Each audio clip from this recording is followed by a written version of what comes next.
আপনাদের কাছে মিশন লাইলাতুল কদর। আমাদের লাইলাতুল কদর যেন কোনোভাবে মিস না হয়।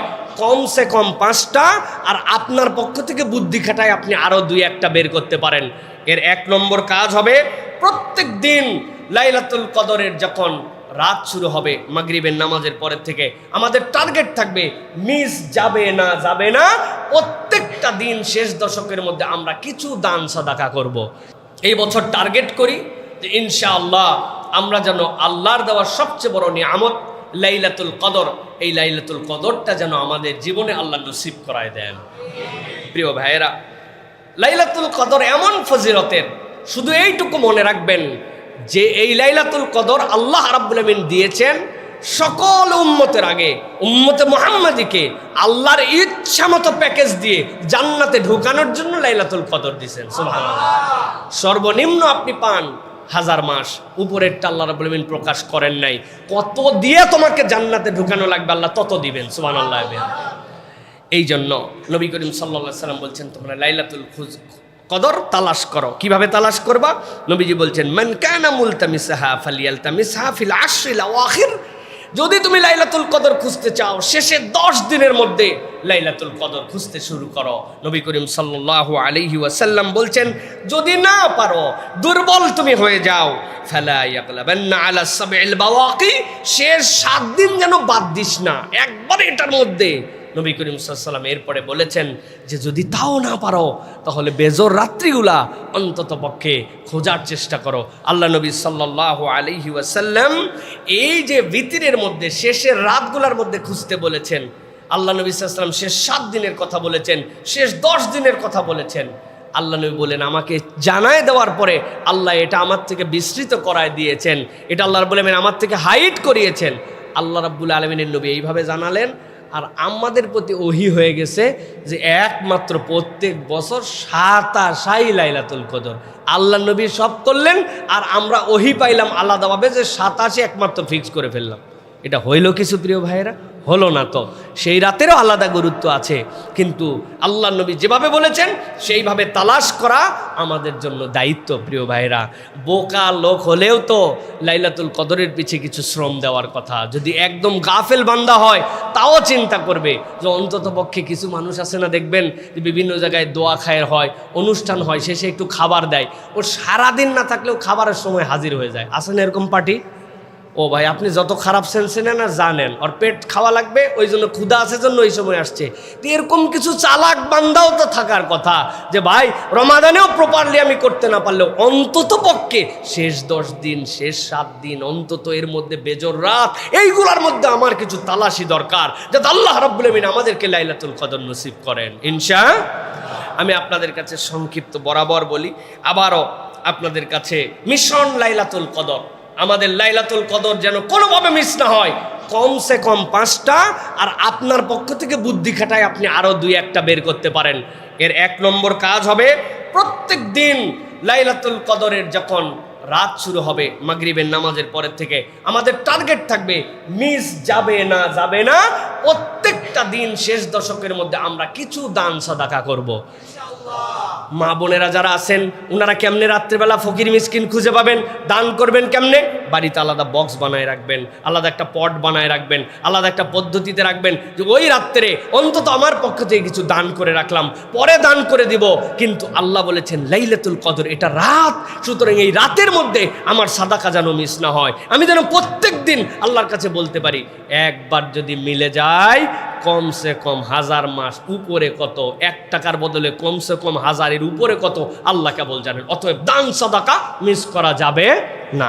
2 নম্বরে যেটা বলবো প্রিয় ভাইরা, প্রত্যেক দিন আমাদের কিছু না কিছু অতিরিক্ত সালাত আদায় করতে হবে প্রত্যেক রাত্রে। র্যান্ডম যেটা আমার কিয়ামুল লাইল আছে, র্যান্ডম যেটা আমার তাহাজ্জুদ আছে, বা আমার জন্য যেটা তারাবি আছে, সবের বাহিরে ওই মাগরিবের পর থেকে ফজরের আগ পর্যন্ত লাইলাতুল কদরের নিয়তে 2 রাকাত, 4 রাকাত, 6 রাকাত, 8 রাকাত আমার সাধ্যের মধ্যে, তবে নিম্নে থেকে নিম্নে 2 থেকে 4 রাকাত নামাজ আমার মিস হবে না। এটা লাইলাতুল কদরের আমল হবে শেষ দশক থেকে। 3 নম্বর যেটা, প্রত্যেক রাত্রে টার্গেট করব আল্লাহ নবীর প্রতি কিছু দরুদ এবং সালাম পেশ করার জন্য। আমার যেন কোনোভাবে মিস না হয়। শেষ 10 দিন বড় চার্ট বানায় রাখছি, দান ইয়েস হয়ে গেছে। তারপরে আমার জন্য সালাত, ইয়েস হয়ে গেছে। বড় করে টেবিলের নিচে, ডাইনিং টেবিলে, দরজার সামনে, কারণ এই বছর আমাকে লাইলাতুল কদর মিস করা যাবে না। আল্লাহ নবীর দরুদ এবং সালাম, হ্যাঁ হয়েছে।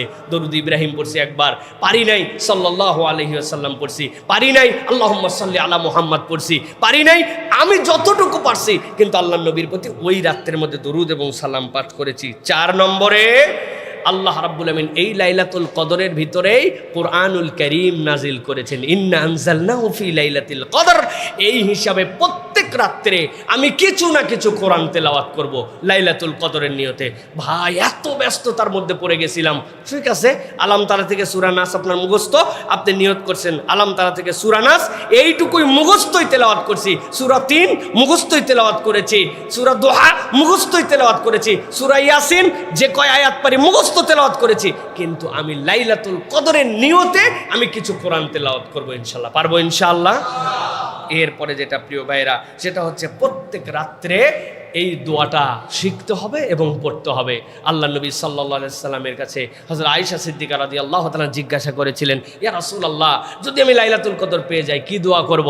আল্লাহ নবী দোয়া শিখিয়েছেন, আল্লাহুম্মা ইন্নাকা আফুউন তুহিব্বুল আফওয়া ফাফু আন্নি, আল্লাহুম্মা ইন্নাকা আফুউন তুহিব্বুল আফওয়া ফাফু আন্নি। আল্লাহ, আপনি ক্ষমাকারী, ক্ষমা করা পছন্দ করেন, আপনি আপনার এই বান্দা, আপনি আপনার বান্দিকে মাফ করে দেন, আল্লাহুম্মা আমিন। তাহলে আমরা এই আমলগুলো করতে পারবো তো ইনশাআল্লাহ? সাথে সাথে সব হুজুর বলে দিবে, হুজুর কন্ট্রাক্টর, আপনার নিজের প্ল্যান নাই, আপনার নিজের 2-3টা জিনিস ঢুকাতে হবে যে আমি সাথে এইটাও করব, আমি সাথে এই আমলটুকু করার জন্য চেষ্টা করব, যাতে করে আল্লাহ রাব্বুল আলামিন দেখে যে র্যান্ডম সকলে করতেছে, এই বান্দা আরও এত আগ্রহী যে সে এক্সট্রা কিছু একটা করতেছে। আপনি একটু বুদ্ধি খাটাইছেন, কিছু একটা করছেন আপনি, এটা তো আমার কোনো এক রাত্রে মানুষকে খাওয়াইছেন, কোনো একদিন সাহারি পাঠাই দিয়েছেন কারো কাছে, কোনো একদিন 3 জনের ঈদের কাপড়ের ব্যবস্থা করে দিয়েছেন, কেউ জানে না। মানে আপনার কি করলে আল্লাহ খুশি হবে এটা আপনি জানেন। আপনি কৌশল নিয়ে আল্লাহ রাব্বুল আলামিনের কাছে এইরকম করে আল্লাহর নিবেদন দিয়েছেন, এই বছর আমাদের যেন লাইলাতুল কদর মিস না হয়। প্রত্যেকে আমরা এই উদ্যোগ নেব ইনশাল্লাহ, পারবো ইনশাল্লাহ, পারবো ইনশাল্লাহ। আল্লাহ আমাদেরকে তৌফিক দান করেন। প্রিয় ভাইয়েরা, এরপরে যেটা আপনাদের কাছে বলতে চাই, রমাদানের অন্যতম শ্রেষ্ঠ একটি আমল, রমাদানের অন্যতম গুরুত্বপূর্ণ একটি ইবাদত, সেই ইবাদতের শেষ দশক আমাদের কাছে আসতেছে, সেটা হচ্ছে ইতিকাফ। ইতিকাফ আল্লাহ রাব্বুল আলামিনের কাছে অত্যন্ত মর্যাদাকর একটি মাধ্যম আল্লাহর নৈকট্য অর্জন করার জন্য। কোনো বান্দা যদি ইতিকাফ করে, সবার লাইলাতুল কদর মিস হতে পারে, মুতাকিফিনদের লাইলাতুল কদর মিস হওয়ার কোনো চান্স নাই। সুবহানাল্লাহ। আপনি মসজিদের মধ্যে ঢুকে গেছেন আর ইতিকাফ করতেছেন, আফসোস আর দুঃখ, বাংলাদেশে বহু মসজিদে ভাড়াটিয়া ইতিকাফকারী রাখা হয়, টাকা দিয়ে ইতিকাফকারী রাখে, লুঙ্গি দিবে, জামা দিবে, খাবার দিবে, এরকম করে ভাড়ায় নিয়ে আসে। ওই মানুষের ইতিকাফ দিয়ে কিভাবে আমাদের গুনাহ মার্জনা হবে আমরা এটা নিয়ত করতে পারি? কল্পনা করেন তো, আমি সালাত আদায় করতে পারতেছি না, একজন বলছি যে তুই আমার হয়ে ভাড়ায় খাট, কাজ হবে তো না ভাই? হবে। তাহলে যে ইবাদত আল্লাহ বলে নবী কোনোদিন ছাড়লেন না, আর আমি এমন ইমানদার কোনোদিন করলাম না, কেমনে হয়? এই জন্য নিয়ত করে ফেলেন এবার, যে ওই যে বলেছি যে আপনি লাইলাতুল কদর খোঁজার নিয়তে আপনি নিয়ত করছেন যে 2টা বেজর রাত, 21-এর রাত আর 23-এর রাত, 25-এর রাত আর 27-এর রাত মসজিদে চলে যাব আমি 2 দিনে ইতিকাফ করি। এই জন্য আমি আমার ইয়াংদেরকে বলি, টেক এ ভ্যাকেশন ফর আল্লাহ।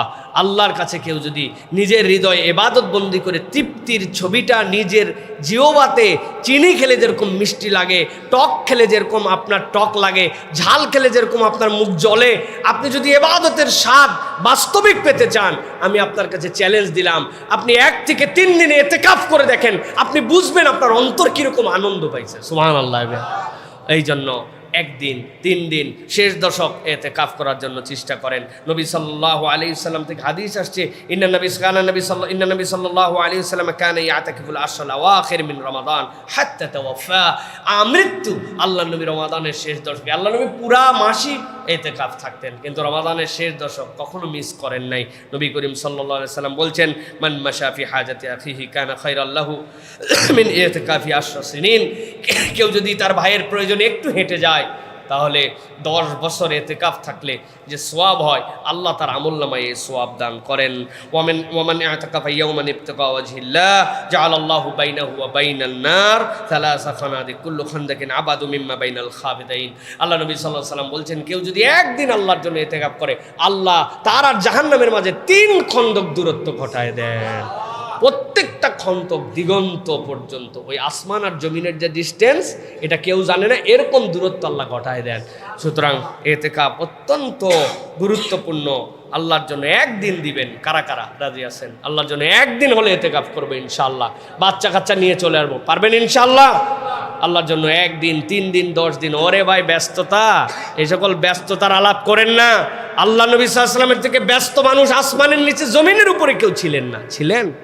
কি এর ব্যস্ততা আমি দেখাই, কি এর গার্মেন্টস, কি এর ব্যবসা, কি এর কি? আল্লাহ নবী একাধারে রাষ্ট্রনায়ক, পয়গম্বর, খাতামুল আম্বিয়া, সাইয়্যিদুল মুরসালিন, ইমামুল মসজিদ, তারপরে হচ্ছে আল্লাহ নবী সাল্লাল্লাহু আলাইহি ওয়াসাল্লাম সেনাবাহিনীর কমান্ডার, নানা, স্বামী, আল্লাহ রাসূল সাল্লাল্লাহু আলাইহি ওয়াসাল্লামের থেকে সমাজ সংস্কারক, তার থেকে বড় দায়িত্বশীল মানুষ আসমানের নিচে জমিনের উপর আল্লাহ সৃষ্টি করেন না। আপনি খুঁজবেন কোত্থেকে? সেই মানুষ ইতিকাফ রাখতে পারে। আর আমি গার্মেন্টসওয়ালা, আমি খতিব সাহেব, আমি ইমাম সাহেব, আমি চাকরিজীবী, ক্ষুদ্র ব্যবসায়ী, আমি ইতিকাফ জীবনেও থাকলাম না। হইল নাকি কিছু প্রিয় ভাইরা? এবার নিয়ত করেন ইনশাআল্লাহ, আল্লাহ রাব্বুল আলামিন যেন আমাদেরকে তৌফিক দান করেন। প্রিয় ভাইরা, আজকে শেষ যে বিষয় বলবো, আমাদের এই রমাদান অনেকগুলো বিষয় আমাদের হৃদয়ে দেয়। এর মধ্যে একটা হচ্ছে বদর। এই বদরের বিজয়, ইসলামের বিজয় কিন্তু এই রমাদান থেকে আল্লাহ রাব্বুল আলামিন রমাদান মাসে দান করেছিলেন। আল্লাহ কোরআনুল কারীমের মধ্যে বলেছেন, ওয়ালাকাদ নাসারাকুমুল্লাহ বিবাদরিন ওয়া আনতুম আযিল্লাহ ফাত্তাকুল্লাহা লাআল্লাকুম তাশকুরুন। আল্লাহ বলছেন, তোমরা যখন বিপর্যয়ের মধ্যে ছিলে আল্লাহ রাব্বুল আলামিন কিন্তু এই বদরে তোমাদেরকে সহযোগিতা দিয়েছিলেন। আল্লাহকে ভয় করো, আল্লাহর প্রতি কৃতজ্ঞ হও। মাত্র 313 জন লোক, 313 জনে মাত্র 2টা উট, এই 313 জন সকলে পদব্রাজে করে সেখানে গিয়েছিলেন। পানির কষ্ট সেখানে ছিল, মুনাফিকির কষ্ট সেখানে ছিল। আল্লাহ রাব্বুল আলামিন এই মানুষগুলাকে এই বদরের মধ্যে রমাদানে কিন্তু বিজয় দান করেছিলেন।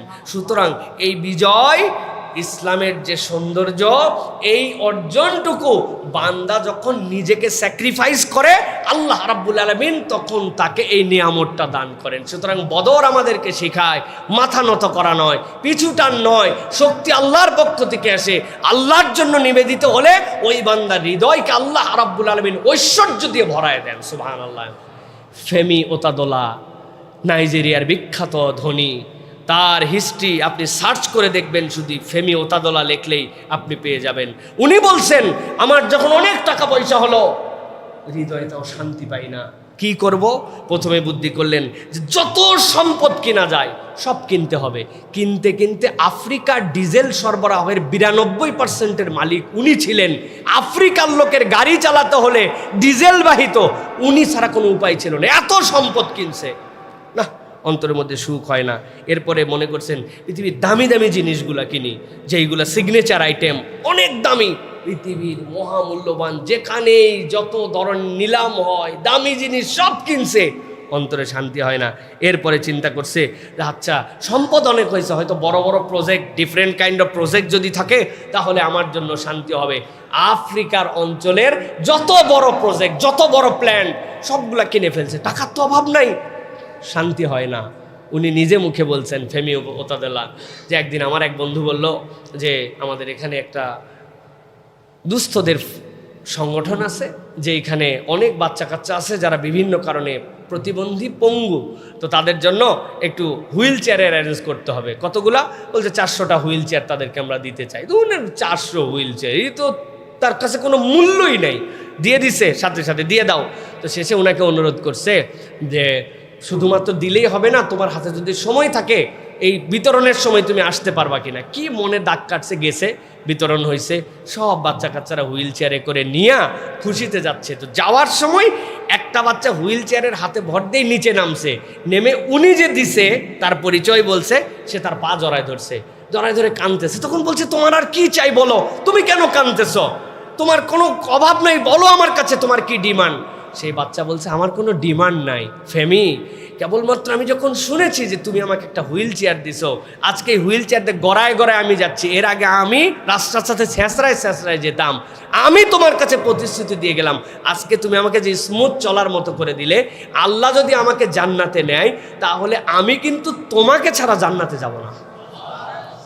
ওই ফেমি ওতাদালার তার জীবন পরিবর্তন হয়ে গেছে এই ব্যক্তির।